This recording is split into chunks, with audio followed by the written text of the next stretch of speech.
नमस्कार, स्वागत है आप सभी का बोलता हिंदुस्तान के यूट्यूब चैनल पर। आपके साथ मैं हूं जीनत सिद्दीकी। देखिए, चुनावी माहौल है, तमाम तरह की घटनाएं ऐसी घट रही हैं जिसको लेकर न सिर्फ विपक्ष सवाल उठा रहा है, इंडिया गठबंधन के जो घटक दल हैं वो सवाल उठा रहे हैं। कुछ सीनियर जर्नलिस्ट भी हैं जिन्हें लगता है कि ये जो घटनाएं घट रही हैं वो सामान्य तो नहीं है। कम से कम चुनाव आयोग को कुछ ऐसी घटनाएं घटी हैं जिस पर संज्ञान लेना चाहिए था। केपी मलिक जी हमारे साथ वरिष्ठ पत्रकार हैं। सर, आपका बहुत स्वागत है। कुछ ऐसी ही जी घटनाओं पर मैं नमस्कार। आपसे बात करूंगी। मैं आपका एक ट्वीट देख रही थी सर, 10:14 पर आपका ये ट्वीट आया हुआ है जिसमें ये लिखा हुआ है कि कल 1 जून को 7वें चरण का आखिरी मतदान है। चुनावी प्रक्रिया के बीच में सेवानिवृत्ति के बाद शीघ्र ही सचिव स्तर के दूसरे पद पर नियुक्ति क्या आचार संहिता का उल्लंघन है? अगर हाँ, तो आदर्श आचार संहिता के उल्लंघन करने पर चुनाव आयोग कोई कार्रवाई करेगा? क्वेश्चन मार्क में है। चुनाव आयोग की जो पूरी परफॉर्मेंस रही है या जो उसका जो दायित्व है, जो जिम्मेदारियां उसे निभानी चाहिए थी, उसको लेकर बहुत सारे सवाल हैं। और आपने भी अपने ट्वीट के आखिर में क्वेश्चन मार्क छोड़ा है सर। क्या रीजन है? क्यों आपको ये सवाल करना पड़ा? देखिए जीनत जी, अगर आप देखें जिस प्रकार से पिछले प्रथम चरण से लेकर आज 7वें चरण तक के चुनाव तक हम पहुंच गए हैं, चुनाव आयोग की जो संदिग्ध भूमिका है उस पर लगातार सवाल उठते रहे हैं। दूसरी, इसके साथ साथ जो दूसरी चीजें हैं, जिस प्रकार से प्रधानमंत्री जी के भाषण है, प्रधानमंत्री जी की भाषा है, उन पे भी सवाल उठ रहे हैं। मुझे लगता है कि प्रधानमंत्री जी अपनी निजी कैपेसिटी में नहीं बोल रहे हैं, वो देश के प्रधानमंत्री हैं और उनकी आवाज देश के अलावा दुनिया भी सुन रही है। तो अगर इस प्रकार के हल्के वजन की बातें वो रखेंगे और दुनिया उनकी बातों को सुनेगी और हमारा मजाक बनाएगी, तो मुझे लगता है ये हिंदुस्तान का दुर्भाग्य है। और इसके अलावा अगर आप चुनाव आयोग को भी देखते हैं, हमारे देश का जो सबसे बड़ा लोकतंत्र है, सबसे बड़े लोकतंत्र में जब चुनाव होते हैं तो दुनिया हमारे ऊपर नजर रखती है कि इतने बड़े देश में किस प्रकार से चुनाव कराए जाते हैं। कई लोग यहाँ इस चीज को देखने आते रहे हैं और ऐसे में चुनाव आयोग पे भी लोगों की नजर रहती है, दुनिया के बहुत सारे देशों की। और चुनाव आयोग का इस प्रकार का जो व्यवहार है वो बाहर दुनिया में जाए, देश में तो उस पर सवाल उठ रहे हैं, बाहर भी उठ रहे होंगे, तो उससे कहीं ना कहीं भारत की साख को बट्टा लगता है। तो हम उससे चिंतित हैं। जिम्मेदारी है, कल को हमसे भी लोग पूछेंगे कि जब इस तरह की चीजें हो रही थी तब आप क्या कर रहे थे। तो जो हम कर सकते हैं, हम बोल सकते हैं, लिख सकते हैं, उसके माध्यम से हम अपनी आवाज उठा रहे हैं और हमारा कर्तव्य है आवाज उठाना, सवाल करना हमारा कर्तव्य है। हम सरकार से सवाल नहीं पूछेंगे तो कौन पूछेगा? अब आज कोई हमें हमारे ऊपर आरोप लगाए आप कांग्रेस के हैं, आप फलाने के, उससे हमें कोई चिंता नहीं है। मुझे कोई चुनाव नहीं लड़ना है, मैं किसी पार्टी का कार्यकर्ता नहीं हूं। मैं पत्रकार के नाते ये सवाल पूछ रहा हूं प्रधानमंत्री जी से भी और सवाल पूछ रहा हूं चुनाव आयोग से भी, और अच्छा रहे कि वो जवाब दें। जी ठीक है। मैं कांग्रेस पार्टी का ही ट्विटर हैंडल देख रही थी सर, क्योंकि आपने भी चुनाव आयोग आचार संहिता का जिक्र करते हुए सवाल उठाया।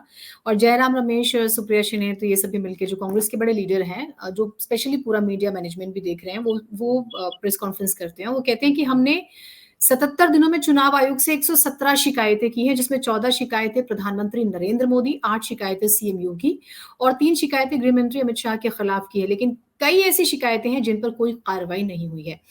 आप ये मानते हैं कि सच में चुनाव आयोग जो है वो बायस्ड है, वो स्पेसिफिक किसी पॉलिटिकल पार्टी के लिए या सत्ताधारी पार्टी के लिए काम कर रहा है, या उसे नजर नहीं आ रहा, या वो देखना नहीं चाह रहा? ऑपोजिशन की शिकायतें, उनका 117 शिकायतें कभी भी मजाक में नहीं ली जा सकती। कभी जबान फिसल जाना 1-2 प्रकरण में हो सकता है, लेकिन ये पूरे नंबर जब सामने आते हैं तो चुनाव आयोग सच में नहीं देखना चाह रहा, सच में नहीं सुनना चाह रहा, बायस्ड है। देखिए जीनत जी, अगर आप देखेंगे ये एक इंडिविजुअल एजेंसी है जो चुनाव आयोग अपने तरीके से काम करती है और इसको प्रभावित करने की कोई भारतीय जनता पार्टी के दौर में ही घटना हुई है ऐसा नहीं है।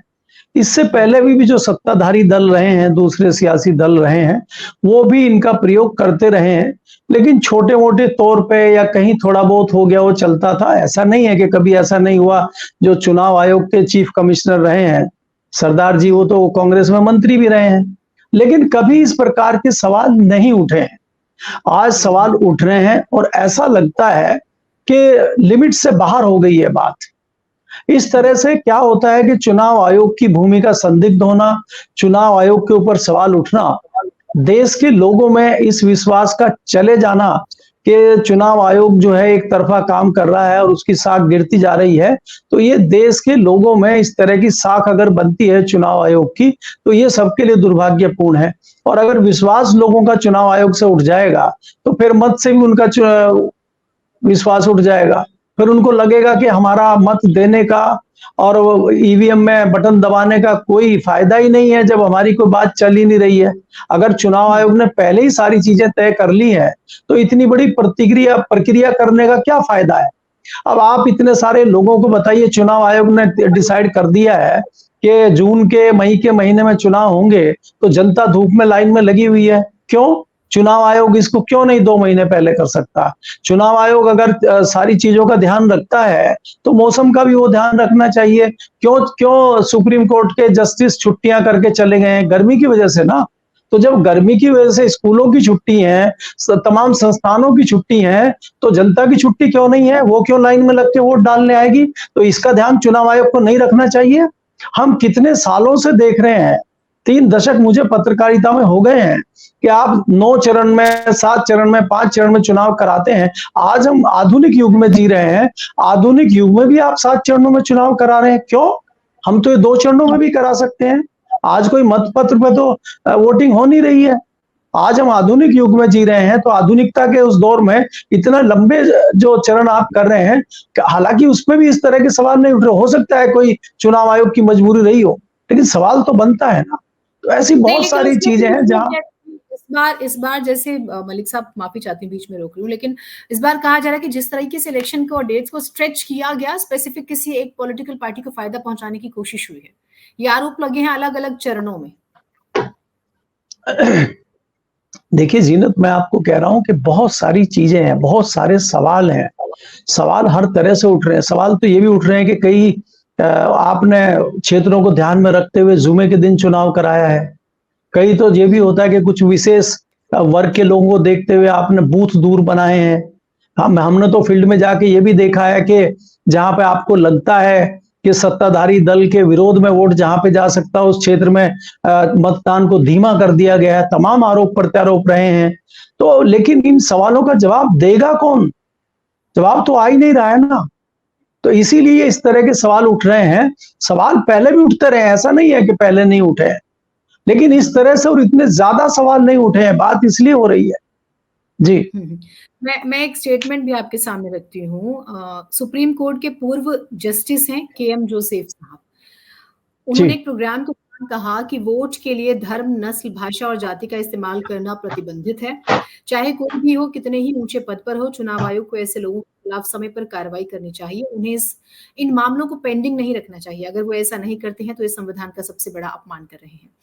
अब देखिए, हमने देखा है स्पेसिफिक पार्टियों की तरफ से, बीजेपी के तो आपने देखा होगा कि किस तरह से स्टेप भी उठाए गए पिछले दिनों। धर्म का इस्तेमाल हो रहा है ना। देखिए जीनत, जी अलग अलग जी जी, यहाँ पर तो एक अलग तरह का फ्रीडम मिला हुआ है ना चुनाव आयोग की तरफ से। ये आरोप क्यों लग रहे हैं फिर बीजेपी पर? देखिए जीनत जी, चुनाव आयोग हो, सरकार हो, कोई संस्था हो, और हम सामान्य तौर पे भी ये कहते हैं कि हमें ये तमाम वाद जो हैं इनसे दूर रह के राजनीति को करना चाहिए। कौन वाद? परिवारवाद, क्षेत्रवाद, धार्मिकवाद, जातिवाद, इन सब से उठ के चुनाव करना चाहिए। क्या आप ईमानदारी से कह सकती हैं कि जब हम चुनाव में जाते हैं हम इन चीजों से दूर रहते हैं? आप जातीय समीकरण साधने के बाद ही कौन सी जाति का कैंडिडेट चुनाव जीत सकता है उसको टिकट देते हैं। फिर जब आपको मंत्री बनाना होता है, आप जातीय समीकरण साधने के लिए उसको मंत्री बनाते हैं। फिर आप उसको जब कई प्रतिनिधि देते हैं आपको, उसको क्षेत्रवाद को साधने के लिए, भाई इस क्षेत्र का यहां से मंत्री बनेगा, फिर उसको क्षेत्रवाद के हिसाब से आप साधते हैं उसको। तो कहां चला गया? फिर आप धार्मिकवाद से चाहते हैं कि ये फलाने वर्ग का है तो धार्मिक है, इसको बनाइए।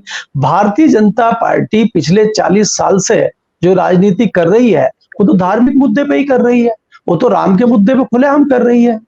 तो कहां चुनाव आयोग चला जाता है, कहां सुप्रीम कोर्ट और दूसरी संस्थाएं चली जाती है। तो ये कह देना भर है और ये करना, और आप मुझे आज का किस्सा बताइए, प्रधानमंत्री जी आपके यहाँ भी जो है प्रार्थना होती है, इबादत होती है, तो क्या ढिंडोरा पीट के आप इबादत करते हैं? हमारे पिताजी तो कोने में बैठ के और लाइट बंद करके चुपचाप एक कोने में बैठ के प्रार्थना करते थे ईश्वर से। आपके यहाँ भी इबादत होती है तो अंदर कमरे में होती है। आज प्रधानमंत्री मोदी जी जो है प्रार्थना करने गए हैं, 12 कैमरे उनके चारों तरफ घूम रहे हैं, तो इससे आप क्या जताना चाहते हैं? इसका क्या आप ये बताना चाह रहे हैं कि कल जो 7वें चरण का चुनाव है, हो सकता है कुछ लोग इसको देख के भी प्रभावित हो जाएं? यहाँ भी आप वोटों की राजनीति कर रहे हैं। तो ये आप वोटों की राजनीति आप धर्म की आड़ में कर रहे हैं, तो ये दुर्भाग्यपूर्ण है। मैं बार-बार यही कह रहा हूं कि आप राजनीति के लिए ही सारी चीजें कर रहे हैं, आप धर्म के नाम पे राजनीति कर रहे हैं। आपने जो जज साहब का स्टेटमेंट दिखाया है, वो खाली जज साहब ने कह दिया, लेकिन मान कहाँ रहे हैं लोग उसको? जी। तो चुनाव आयोग के इस व्यवहार को कैसे देखा जाएगा? सवाल तो उठ रहे हैं और उठने भी चाहिए। मतदान प्रतिशत बढ़ा के सामने आए हैं, लोग उसको लेके कोर्ट पहुंचे हैं, उसको लेके जिस दिन वोटिंग होती है उस दिन आप देखिए केचुआ ट्रेंड कर रहा होता है केंद्रीय चुनाव आयोग, और उसको सटायर व्यंग के तौर पर लोग उसको ट्रेंड करा रहे होते हैं। क्या ये डेमोक्रेसी के लिए, एक हेल्दी डेमोक्रेसी के लिए, एक स्वस्थ लोकतंत्र के लिए घातक नहीं है? एक नया ट्रेंड सेट नहीं हो जाएगा फ्यूचर में? हो सकता है आज कोई और दल है, कल कोई और होगा, परसों कोई और होगा, और वो एक स्टेप आगे बढ़ेगा क्योंकि वो सीखता है ना। फिर एक नई परंपरा शुरू हो रही है। ये जितने भी चाहे मैं चुनाव आयोग का जिक्र करूं, ये सब सिर्फ नाम मात्र के रह गए हैं। देखिए जीनत, आप खाली यहाँ चुनाव आयोग की बात मत करिए, इसके अलावा जितनी भी एजेंसियां हैं, आप जो देखते हैं जो केंद्र सरकार की एजेंसियां हैं, और मैंने पहले भी कहा कि उनका दुरुपयोग छोटे मोटे लेवल पे, कुछ लेवल पे पहले भी सियासी दल करते रहे हैं, जिनकी भी सरकारें पहले रही हैं, लेकिन वो इतना बड़ा मामला नहीं बनता था, जनता के बीच तक नहीं पहुंचता था। उन एजेंसियों की अपनी एक साख थी, लेकिन पिछले कुछ दिनों में उन एजेंसियों की जिस तरह से साख गिरी है, उसी के अंतर्गत चुनाव आयोग की साख भी आती है, और वो भी चुनाव आयोग की साख भी गिरी है। मेरा कहने का मतलब यह है कि अगर जनता के मन से आपकी एजेंसी का विश्वास उठ जाएगा, तो ये देश के लिए भी हानिकारक है और संस्था के लिए भी हानिकारक है, सत्ता के लिए भी हानिकारक है, नेताओं के लिए भी हानिकारक है, और नौकरशाही के लिए भी हानिकारक है, और हम आप जैसे लोगों के लिए भी हानिकारक है। तो ये नहीं होना चाहिए। जो हो रहा है बहुत दुर्भाग्यपूर्ण है। आपने जो सवाल पूछा है कि इस पे कुछ होगा कि नहीं होगा, इस पे क्या होगा? इस पे तो यही होगा, जब सत्ता बदलेगी तभी कुछ होगा। और होगा क्यों? जो नया आएगा वो क्यों नहीं करेगा? वो कहेगा कि हमने तो पिछले, अब ये बार बार क्या कहते हैं कि 70 साल में नहीं हुआ, उन्होंने ये कर दिया था इसलिए हम कर रहे हैं। ये नहीं कहते हैं कि अगर कांग्रेस ने कोई गलती की थी इसलिए जनता ने कांग्रेस को हटा दिया और हमें बनाया, अब हम उसको ठीक करेंगे। ये नहीं कहते। ये कहते हैं कि कांग्रेस ने ये किया था, हम भी करेंगे। तो अब अगली जो आने वाली सरकारें होंगी तो वो ये कहेंगे कि पिछली सरकार में आपने किया था इसलिए हम भी कर रहे हैं। तो ये गलत परंपरा डलने जा रही है, और जिसका नुकसान आने वाले भारत को होगा, आने वाले युवाओं को होगा, आने वाले नागरिकों को होगा। ये देश के लिए खतरनाक और दुर्भाग्यपूर्ण है, मुझे ऐसा लगता है। जी, मैं एक और चीज आपसे समझना चाहूंगी। थल सेना प्रमुख जनरल पांडे का मैं जिक्र करूंगी यहाँ पर। उनको भी सेवा विस्तार मिला 1 महीने का, और ये अपने आप में एक बड़ी घटना है, असामान्य घटना इसे कहा जा रहा है। और आज 31 मई उनका कार्यकाल खत्म हो रहा था, जो एक टाइम पीरियड था उनका। ये 1 महीने का विस्तार, इसे भी कुछ नेता सवालों के घेरे में रख रहे हैं। सर, ऐसा पहले नहीं हुआ। 1970 का एक किस्सा है, वो भी बहुत इमरजेंसी जैसी सिचुएशन थी। देश, हमें याद है 1971 का युद्ध था, वो एक अलग सिचुएशन थी। लेकिन अभी क्या जरूरत थी? कुछ पक रहा है। देखिए जीरज जी, अगर आप देखेंगे, ये जो आपने अभी जिक्र किया है, ये बहुत इमरजेंसी की कोई बात हो तब ये स्टेप लिए जाते हैं। खाली सेना अध्यक्ष का ही विस्तार नहीं हुआ है, कई सारे सचिवों को पद दिए गए हैं, कई पोस्टिंग ट्रांसफर हुए हैं, कई लोगों के प्रमोशन हुए हैं, कई लोगों को सेक्रेटरीज को बनाया गया है, कई आईएएस को हटा के आईआरएस को लाया गया है। तो ये तमाम जो चेंजेस हो रहे हैं इस टाइम पे, ये चुनाव आयोग का दुरुपयोग है, और चुनाव आयोग को इस पे संज्ञान लेना चाहिए। यही तो मैंने लिखा है। अब आप सेना अध्यक्ष को ला रहे हैं, ऐसे टाइम पे आप पार्लियामेंट की सिक्योरिटी बदल रहे हैं, बहुत जरूरी है पार्लियामेंट की सिक्योरिटी बदलना, मैं मानता हूं, लेकिन आज ही क्या जरूरी है? वो 3 महीने 6 महीने बाद भी हो सकता है, वो 6 महीने पहले भी हो सकता था। तो चुनाव के बीच में आप जब चुनाव चल रहा है, 7वें चरण का मतदान 2 दिन के बाद है, ऐसी ऐसे टाइम पे आप इस तरह की चीजें कर रहे हैं, तो आप क्या जताना चाहते हैं, क्या जनता को मैसेज देना चाहते हैं? इसी पे हमारा सवाल है। तो मेरा मतलब ये कहने का ये है कि इस पे चुनाव आयोग को तत्काल संज्ञान लेके एक नजीर पेश करनी चाहिए, और अगर चुनाव आयोग नजीर पेश नहीं करना चाह रहा तो स्वतः ज्ञान लेते हुए सुप्रीम कोर्ट को नजीर पेश करनी चाहिए। लेकिन मुझे लगता है कि संस्थाएं भी कहीं ना कहीं दबाव में हैं, और संस्थाएं भी कोई एक्शन नहीं लेना चाहती, और संस्थाओं के ऊपर और संस्थाओं के अंदर भी जो लोग बैठे हैं, कहीं ना कहीं या तो डरे हुए हैं और या कहीं ना कहीं मोबिलाइज हो रहे हैं, मुझे ऐसा लगता है। और ये मैं फिर कहता हूं कि ये दुर्भाग्यपूर्ण परिस्थिति है। लेकिन अब अगर चुनाव आयोग इस पर कदम उठाए भी तो भी बहुत देर हो चुकी है, यूं तो लंबे समय से वो उठा ही नहीं रहा था, आरोप लग रहे हैं उस पे। 7वें चरण का मतदान हो जाएगा, आप कुछ कोई मैसेज हिडन आप देख रहे हैं, कोई कोई बड़ी तब्दीली देख रहे हैं? आप अगर कंक्लूजन करना चाहें अपने लेख का भी और इन सभी घटनाओं का पिछले दिनों का, तो आप क्या निचोड़ निकाल रहे हैं सर?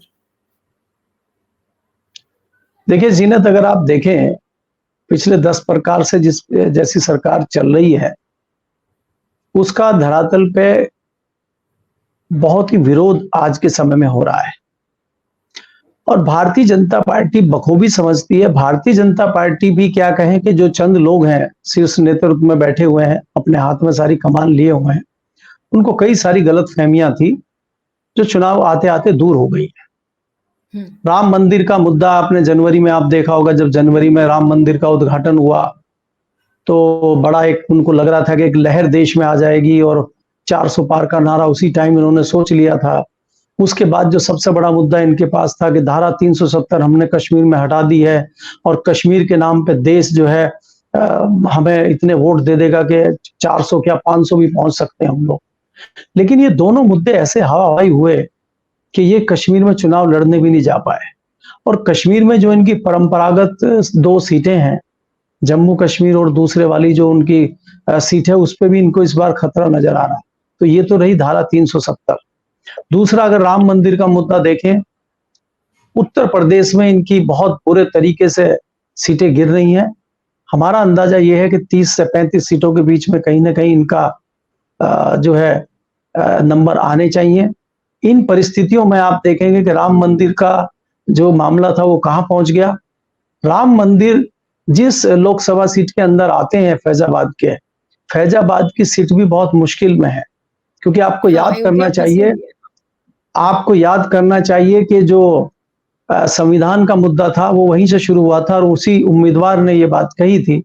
क्योंकि जब 400 पार की बात हो रही थी तो किसी पत्रकार ने पूछा था कि 400 पार आपको क्यों चाहिए, तो इन्होंने कहा था हमें 400 पार इसलिए चाहिए कि हमें संविधान में बदलाव करना है। और मेरठ से जो अरुण गोविल राम की भूमिका में थे उन्होंने कहा था, और अयोध्या से जो चुनाव लड़ रहे थे लल्लू सिंह, उन्होंने कहा था। और वो इनके लिए लाभकारी होने के बजाय दुखदाई हो गया और हानिकारक सिद्ध हुआ वो मुद्दा इनके लिए। और स्थिति ये हो गई कि कहीं ना कहीं जो दलित और पिछड़े समाज के लोग हैं, जिनका मानना है कि बाबा अंबेडकर ने हमें एक अधिकार दिया है संविधान के नाते, और अगर ये लोग दोबारा आते हैं और ये संविधान में बदलाव करते हैं तो हमारे हक हकूक छिन जाएंगे, और हम उन्हीं पुरानी परिस्थितियों में फिर वापस आ जाएंगे, और बाबा ने जो तपस्या हमारे लिए की है वो जाया हो जाएगी।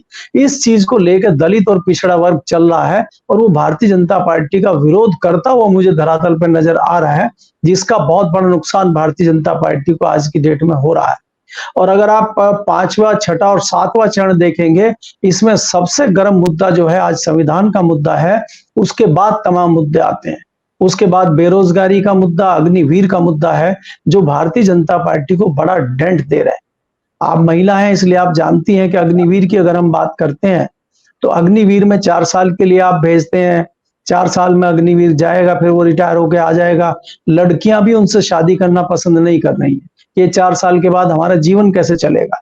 पहले कम से कम ये होता था कि एक व्यक्ति अगर मिलिट्री में चला गया और उसको 15 साल या 20 साल के बाद रिटायरमेंट मिलता है तो उसकी पेंशन होती थी। और किन्हीं परिस्थितियों में अगर उसको कुछ हो जाता है तो उसकी पत्नी को पेंशन मिलती थी, तो उनका जीवन निर्वाह हो सकता था। इन आशाओं में उनका सम्मान भी बना रहता था और उनका जीवन भी कट जाता था। आज आपने दोनों रास्ते बंद कर दिए, तो इस चीज का बड़ा विरोध धरातल पे है और उसका नुकसान भारतीय जनता पार्टी को बड़े लेवल पे होता हुआ दिखाई दे रहा है। जी, जीनत। ठीक है। और एक चीज़ और कि जितनी भी घटनाएँ घटी हैं, वो सही संदेश नहीं दे रही हैं, जो लापरवाहियाँ हो रही हैं, चाहे वो एक्सटेंशन सेवा विस्तार दे देना हो, आदर्श आचार संहिता लगी हुई है, और या जो धार्मिक आयोजन डायरेक्ट तो नहीं हो रहे हैं, लेकिन एक सिंबॉलिक तो नज़र आ ही रहा है ना। अगर प्रधानमंत्री ध्यान लगा रहे हैं, उस ध्यान के ज़रिए भी जो मैसेज देने की कोशिश हो रही है, आप मानते हैं उल्लंघन ही हो रहा है और कुछ नहीं कदम उठाए जा रहे हैं इसको लेकर? बहुत शॉर्ट में कंक्लूजन दीजिए। देखिए जीनत जी, अगर आप देखेंगे, हमारे यहाँ गाँव में एक कहावत है कि जब आपका समय खराब होता है तो आपको ऊँट पे बैठे हुए को कुत्ता काट लेता है। मोदी जी 10 साल से सरकार में हैं और कई सारी चीजें जो नहीं भी कुछ होती थी वो अच्छी हो जाती थी इनके लिए। अब ये हो रहा है, अगर ये कुछ अच्छा भी करना चाहते हैं तो वो इनके लिए उल्टा हो जा रहा है। आप सबसे बड़ी घटना लीजिए कर्नाटक की, उज्ज्वल रेवन्ना का जो मामला आया, उसने बड़ा डैमेज भारतीय जनता पार्टी को किया है वहां पे। और उस घटना के बाद ही 16 सीटों पे कर्नाटक में चुनाव था और वो भारतीय जनता पार्टी का कोर एरिया था, वहां बड़ा नुकसान हुआ। दूसरी जो महत्वपूर्ण घटना है, जहां भारतीय जनता पार्टी को उड़ीसा में फायदा होना था, वहां इनके राष्ट्रीय प्रवक्ता पात्रा ने कहा कि जो भगवान जगन्नाथ हैं वो भक्त हैं मोदी जी के, तो उसका बड़ा उल्टा रिएक्शन हुआ। और दूसरा, मोदी जी ने ये कहा कि इस राज्य के जो मुख्यमंत्री हैं उनको तो याद भी नहीं है कि उनके कितने जिले हैं, तो इसका भी बड़ा खराब रिएक्शन हुआ। तो चाहे अनचाहे भी इनसे गड़बड़ियां हो रही हैं। और उसमें अगर आप देखेंगे, प्रधानमंत्री जी की जो भाषा एकदम से गिरती हुई नजर आई है, उसका नुकसान भी उनको कहीं ना कहीं हुआ है और लोग समझने में मजबूर हो गए कि पीएम बोल क्या रहे हैं। आप महिला हैं, हिंदू महिलाएं तो मंगलसूत्र की बात करते हैं तो उनकी अस्मिता का, इज्जत का प्रश्न होता है। कोई भी महिला वो तब मंगलसूत्र बेचने और अपने से दूर करने की बात करती है जब कहीं उसके पति के ऊपर या उसके बच्चे की जान के ऊपर है, तब वो उसको बेचने जाती है। वो एक ऐसा रिजर्व उसके पास होता है जिसको वो बहुत इमरजेंसी में प्रयोग करती है, और आप उसके हृदय पे चोट कर रहे हैं, तो उससे कहीं ना कहीं महिलाएं विमुख हुई हैं इनसे। ये उनको क्या संदेश देना चाह रहे थे, वो संदेश उल्टा चला गया। आप उज्ज्वला हमने ये कर दिया, हमने मुस्लिम महिलाओं का 3 तलाक कर दिया, सारी मुस्लिम महिलाएं हमें वोट दे रही हैं, आप ये माहौल बना रहे थे और वो हिंदू महिलाएं भी आपसे दूर हो गई। तो कई सारी घटनाएं इस बीच ऐसी हुई हैं जिन घटनाओं ने भारतीय जनता पार्टी को बड़े लेवल पर नुकसान पहुंचाया है। जी ठीक। तो कुल मिलाकर हमें यही नजर आ रहा है कि ओवर कॉन्फिडेंस का शिकार शायद बीजेपी हो गई है, और चुनाव आयोग पर भी सवाल उठ रहे हैं कि वो बहुत मनमानी कर रहा है, उसे कदम उठाना चाहिए। कांग्रेस पार्टी की तरफ से प्रेस कॉन्फ्रेंस होती है, 117 शिकायतों का वो जिक्र करते हैं। देखते हैं चुनाव आयोग की साख पर सवाल उठ रहे हैं तो वो इसे गंभीरता से ले गया नहीं, क्योंकि हो सकता है आज आप इसे नजरअंदाज कर दे, लेकिन भविष्य में जब आपके बारे में बात होगी तो बहुत अच्छे शब्दों में आपकी इस पूरी कार्यप्रणाली को नहीं लिखा जाएगा, नहीं याद किया जाएगा। उम्मीद करते हैं कि सब कुछ निष्पक्ष हो, ट्रांसपेरेंट हो, और हम एक अच्छे भारत जो है वो तरक्की की तरफ अच्छे से आगे बढ़े। हम तो यही उम्मीद करते हैं। बहुत शुक्रिया केपी मलिक जी, आप हमारे साथ जुड़े, और आप सभी धन्यवाद। दर्शकों का भी जो इस चर्चा को देख रहे थे, सुन रहे थे। आप इस वीडियो को ज़्यादा से ज़्यादा लाइक कीजिए, शेयर कीजिए और चैनल को सब्सक्राइब कीजिए।